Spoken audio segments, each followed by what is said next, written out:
Hello and welcome to the 2023 semi-final preview between the Carlton Football Club and the Melbourne Football Club.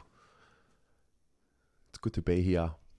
You never know if you're going to be here the next week in finals. So grateful to be doing one more preview. Hopefully there's a few more to come.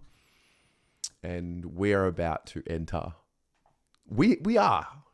If you haven't noticed, we have entered the greatest period of time this generation has seen as a Carlton supporter. We're here. Job's not done, but the story has entered its next chapter, and that is finals football. So, I wanted to speak to people before I did my preview, because I found myself reflecting on last week, and I found myself I'm hypersensitive. It's so new, and I feel like I'm in this unknown part of experience, which I love. I feel like in life, the unknown is the exciting part of life, because you can never cling on to anything and be sure of anything. You don't know what's around the corner, and so you've just got to be prepared for what's coming on either side of the outcome. So we'll start with us. Great win last week. Monumental win, generational win, historical win. This game and the way it's covered in the media landscape, it seems to go in stages. When's the team going to make finals, or when's the team going to win X amount of games, and then how long does it take for them to make finals, and then there's winning a final, and there's making top four, and then there's that sort of thing. And I think by winning last week, it almost just completely eliminates the potential for 12 months of speculation of, oh yeah, they can make the finals, but can they win a final? So that's just completely gone away from this group, because they've already proved that they can win a final. Now, is that really important to them on the inside? I don't know. Maybe a little bit. I don't think it's as much as what the external will talk about it, but we win, we solidify the greatest memory that this generation has seen. It's done. That is the moment. That is the game. And then now there seems to be, in my mind, a really unique mindset of not freedom. And I know some people can take this the wrong way, but the narrative around there's less pressure on them now because they've won a final. I don't believe that's the case. I believe there's pressure on both sides this year. But I think, as they train week to week and play week to week, they try and block out the external noise about, oh, they haven't done this, or they haven't done that, or they need to do this, or they need to do that. That doesn't seem to even be a factor this week, because the external have been so hung up on, you got to win a final this year, and that'll be deemed what the external believe to be a successful year. So I would hope that there's a little bit of freedom in their minds to just go out and embrace the moment, because what I've learned about finals is a few things. Number one, it just boils down to staying in the moment and how well each team can do that, and not let the effects of something that's happened in game affect you later on in the game. Like, you've got to move on. I've learned that the contested side of the game is the most important. I've learned that you don't have to be the fastest player. You need to be the cleanest player in finals. And so that kind of brings me to Melbourne. So yesterday I spoke to Caden McDonald, the great man. Could do a whole video just on Caden. Got a lot of love and respect for Caden, and the torch that he carries, nobody else does. A real pioneer in footy YouTube. And I like to think supporters are a microcosm of the club. And so I've never seen, not just Caden, but even Adrian from the Debrief, and from the Horde podcast network, the anger, the emotion, the spillover from last week's situation with Brayshaw and Maynard, and all the fallout from that, it's really hurt them. And I didn't know how important Angus Brayshaw was to the Melbourne Football Club from a spiritual level. Like, we have those sorts of players as well. If that had to happen to, you know, Charlie Cripps, Doherty, Silvani, like these types, these spiritual types that probably get more of a crowd reaction if they kick a goal, for example, or maybe they're super selfless and we love them. Like, you know, we attach ourselves to these figures who we, for the most part, don't know personally, but we feel their energy because they embody the club spirit. So I've never seen Melbourne that emotional, and it makes me think one of two things. Either they're rattled and they, you know, the emotions are creeping in and it's not allowing them to stay focused on the task at hand. Like, they're still thinking about Maynard. They're still thinking about it. They're still thinking about, oh, it's not fair in the AFL. And like, they're still thinking about it. Or on the other end, I'm thinking, is that going to galvanize them and give them a bit of a mental edge? Like, the anger can turn into darkness and you can channel that darkness into them almost finding a new edge. So I don't know which way it's going to go. At the time of filming this, it's a preview, so the outcome is yet to be proven. But that's where I'm thinking of Melbourne. I just haven't seen the D supporters this fired up. So we'll see. We'll see. I'd like to think that the team that's able to just roll with the punches and move forward is the team that's going to be able to put themselves in the best position. And I think we, as the supporter base for the Blues, have done a pretty good job of that. Like, there hasn't, I mean, we're going to miss Harry Mackay. We're going to miss him. We're going to miss Jack Martin, who's been a critical element and really the conduit from our midfield forward, which has been an issue for us this year. But it's just, you roll with it. You can't get caught up in it. This is why you have a squad. This is why you have a list. You've got other players that will come in. Is it going to be Matt Kennedy? Is it going to be Jack Silvani? It seems like it won't be Jack Silvani and that it will be Kennedy because of the injury situation or whatever. And so it's just get on with it. And I've noticed a really calm and ready energy from the Carlton supporter base, which is not something that I generally say. This is very new. We're on the same page. I think all of us are on the same page. I think everyone's had their satisfaction of what they think they needed to see this year. Now, that doesn't mean I don't want to see a flag, because we can do it. We can do it. No doubt about it. We can win the flag this year, but big hurdles along the way, big tests. So that's what I think about what I've seen so far this week. As I said, Kennedy likely to come in, it seems, at this stage. By the time you're watching this, the teams might already be out, so we'll see if that rings true. Who's going to be the sub? Does Motlop get elevated? I actually don't even care. I don't care. And this is the other point that I've noticed.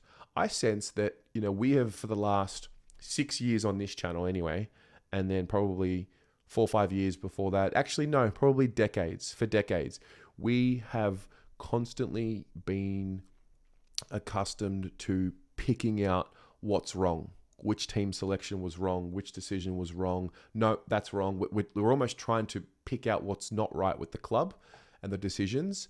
And I think what hasn't been realized is that we can trust the people who are inside, who are making the decisions, the coach, the CEO, the president.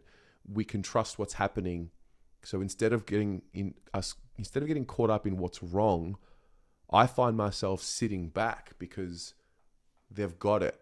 Michael Voss knows more than old mate from wherever, you know? And so that's a really powerful place to be in. And this is where I wanted to be and want to be as a supporter. I don't like the fact that people are picking out what's wrong. Why aren't we now in a situation of what's right? Like, hello, they've figured it out. They're doing the thing. So I used to think it was about football and the results and people wanted success. I'm now starting to learn it's more about people just wanting to be right, acknowledged, validated, etc. And that's whatever. You live your life the way you want to live it, all good. But I think there needs to be a level of trust now with the club. And the reason why I say that is because of what is actually happening right now. So that's powerful, and it's actually always been the case, to be honest. They've always known better than most of us. It's just that now we're getting the results. But it takes time. It takes a lot of time. So, yeah, Friday night, MCG, play against the D's. We're going to wear the white Guernseys again. And I'm so ready for all of it.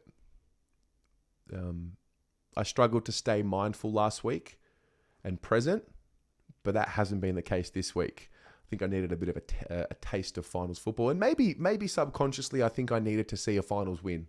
Maybe that was the case. Not that means they had to do it because I thought that, but internally for me, maybe I just needed to see that.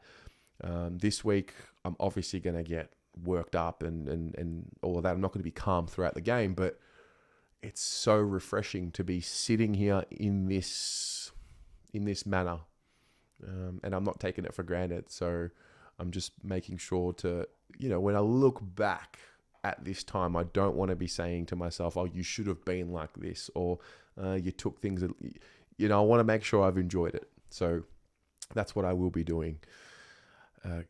I believe in the team. I believe in the club. I also believe it's going to be a close game. I think to beat Melbourne this week, we're going to have to bring out the best of Melbourne and also beat the best of Melbourne. And when it's that do or die clash, it's that life or death in a sports sense. And so that's what leads me to believe I can't see this being anything other than a close game. And if anything, I'm just ready for a close game. Like, I'm ready for it to be a 1-point thriller, or also hopefully a blowout for us, because that'd be really enjoyable. But I'm ready. And I just think we now are in a situation where percentage is not a conversation. It doesn't matter how many points a team wins by. It's win, lose. It's beautiful. It's binary and it's beautiful. So I'm ready for that. I take a lot of confidence. Like, I know Harry's missing, but he didn't play last time. Walsh, Chera, McGovern didn't play last time, which was not long ago. So, they've got their bulls in there in that midfield. Petrarca, Gawn, Oliver, Viney, whoever else rolls in there. But those are the household names. And so we have our best midfield, who seem to be fit, firing, as fit as you can be at this time of the year. And so I don't worry as much about that battle as what I did back then.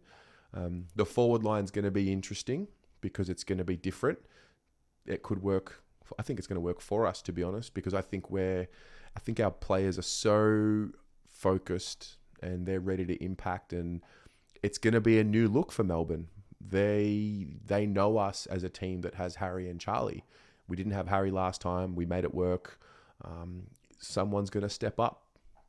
I have full faith. Someone is going to step up. Maybe a group of them will step up, because I think it'll take a team effort to beat the Ds. And so there's that. And then I look at our defense. I have confidence in our defense. They're missing a couple of key players in their defense. They do have their most dangerous player against us, and that is old mate Bailey Fritsch, who is a problem.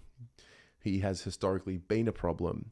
They do have Cozzy Pickett, who we've had games where he's gotten a hold of us. We've had games where we've gotten a hold of him. So, they've got some dangerous options there. Now, the Grundy situation for me is one of the most fascinating situations in football right now. Whatever's happened, relationship breakdown, it seems they may be going in a different direction. He's met with other clubs and those discussions are open and in the public. If he doesn't play this week, I'd be more shocked than what I was last week that he didn't play. And I was stunned that he didn't play last week. I just think you put your best players available out there and they find a way. So we'll see how that one plays out. If he doesn't play, even if he does, there is, and maybe this is me reaching, but I feel like everyone needs to be on the same page for a football club to be successful. So that situation tells me that there's one piece in the 22 for the Ds where there's just a little bit of disjointedness. And so I take confidence out of that, because it just means that something's happening with the entire football club that's not clicking. So I take confidence from that. How much? Probably not too much, to be honest, but it makes me think about that. And let the boys go and write their own story. On you go, lads. Goodness me. I went down to Banner Night for the cheer squad. It's the first time I've gone. It was on Wednesday night. Let me tell you, have not felt anything like that. Like, it's the Carlton spirit that you feel on game day. And it was like a Wednesday night, and it was just beautiful. Everyone around, you got volunteers. Like, I've always had a really deep appreciation and respect for the cheer squad. But then when you go to Banner Night and then you see them, what they do week to week, the volunteers putting together the banner every week and setting it up, and like the whole community feel of it. You got people there that come together. They drive from hours away or take a train just to get there and be amongst something beautiful. And it actually, like, we are this giant organization, and you go to Banner Night and you're like, oh, that's the essence of a football club, what you see there. So that was awesome. If you haven't bought a raffle ticket, make sure you buy a raffle ticket this week. I will put the link to the raffle ticket in the description below. So have a look at that. Get yourself a raffle ticket. It's a Jack Silvani signed Guernsey up for grabs. So make sure you do that. And yeah, I think this, for me, this whole period, maybe not just now, but let this be something that lasts for a long time now, considering where we've come from. It's a time for unity. Sounds a bit cliche, like the Stronger Together campaign's going. It's important. The unification is important. If we have groups straying left, right, and center, and using this time for anything other than getting behind the club, it can serve as a distraction. So I'm mindful of that. But yeah, this is just a time to embrace and enjoy. We have waited a long time to be in this exact situation. So forget about what's happened in the past. We have to look forward. We no longer need to worry about what's going wrong, and we need to start enjoying what's going right. So that's what I think. Blues will win, hopefully. And, we'll be hopefully dealing with a prelim next week. And bring it on. Come on. What about you guys and girls and just people? What are you thinking about this week? Share with us in the comments just your experience with the week, everything. What's happened? Where's your mind gone? And see you on Friday night, MCG. Go Blues.